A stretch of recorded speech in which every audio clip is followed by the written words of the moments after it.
How strong, how tangible is the so-called Puerto Rico lobby?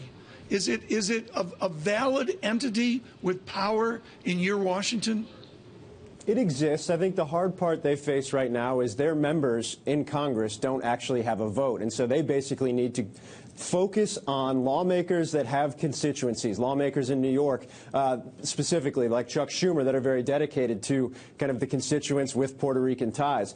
The bigger problem here, Tom, the lobby of the hedge funds that are on the other side of this debate has increased and has grown and has brought on a top-tier level of lobbyists with really close ties to Republican leadership and senior Republican lawmakers just in the last 4 or 5 months. That's what they're facing off with right now, and that's a problem for Puerto Rico. And they go to the minutiae and the reality. Our Michelle Kaske is truly our expert here at all of Bloomberg News on Puerto Rico. How much sweat is there among Democrats and Republicans over a pending default? Well, it's on everyone's mind, and when is it going to happen? And people are wondering, when exactly are they not going to pay? Who does Puerto Rico speak to? Do they speak to James Lockhart? Do they speak to Wilbur Ross? Who do they talk to when they pick up the phone? Well, their advisors are Jim Milstein from Milstein and Company. They just recently hired Stephen Rhodes, the former bankruptcy judge who oversaw Detroit's bankruptcy. I look at this, James Lockhart. It is so crucial here. It's the hedge funds and the evil people like James Lockhart involved in Puerto Rico paper. Is that true? Well, we're not a hedge fund, and we're not involved in Puerto Rico paper. I mean, 3 or 4 years ago, we looked at investing in a Puerto Rican bank. We didn't. But why not?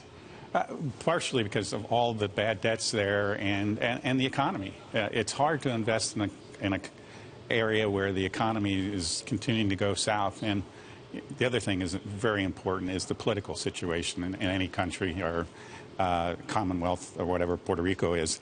And the government really has not faced up to all the problems. They haven't taken the steps that Ireland did of, cutting and laying off people in the government sector. A lot of things that needed to be done, they just haven't done. And so it's very hard to invest in an economy like that. Well, within that, Phil Mattingly, Greece has to get to a referendum on Sunday. What does Puerto Rico need to get to on Sunday? Or what does Washington need to do to get to the Sunday talk shows on San Juan? The beauty of it, Tom, is Washington's not really here this week. Congress is actually on recess, and I've been asking around about this, trying to see if there's a pathway forward. One of the problems we're having right now is Speaker John Boehner is actually overseas on a trip with a congressional delegation. So according to his staff, he hasn't had any time to look at this, let alone set forward an agenda or potentially a pathway in the House. Right now, Tom, just to get to Sunday, you're not going to have Congress weigh in on this one way or the other. Republican leadership is so far not committing any way, shape, or form, and top Republican lawmakers are opposed to it. So in terms of a pathway forward for Sunday, Tom, we don't have one right now. Question for you, Michelle. Aside from not paying the bills, does Puerto Rico have other saber-rattling options here? I mean, could we see a referendum on independence or statehood? We've been down that path in the not too distant past. There's definitely, it's split down there. Between people who want to remain a commonwealth and keep the status quo, and then people who want statehood. But it doesn't seem, strangely enough, it doesn't seem that the fiscal crisis that's going on is really pushing either agenda.